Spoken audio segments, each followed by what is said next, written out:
Станислав Август з Божьей ласки, кроль польский, великий княже литовский, русский, прусский, мазовецкий, жмутский, киевский, ознаменует им нашим листом. Это обвящаем этим нашим листом, что мы подтверждаем те грамоты на магдебургское право, какие были ранее.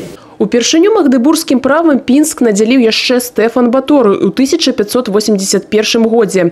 Грамата польскага караля Станіслава Августа Панятоўскага ад 26 лютага 1785 года у чарговы раз замацавала за пінчанамі права на самакіраванне. За 10 год до этого, у 1776 году, большасць дзяржаўных гарадоў Рэчы Паспалітай была пазбаўлена права на самакіраванне, магдебургскага права, і толькі 11 гарадам, у тым ліку і Пінску, была пацверджана гэтае магдебургскае права. Магдебургскае право надавало населенному пункту самастойнасць адміністрацыйнай адзінкі са сваім гербам, падатковымі органамі. Уся ўлада пераходзіла да гарадскога самакіравання. Тэкст граматы на польскай і старабеларускай мовах напісаны на пергаменце спецыяльна апрацаванай скуры жывёл за подпісам самога караля і зацверджаны васкавой пячаткай. Эта грамота попала у фонды нашего музея у 1939 годзе. Была перададзена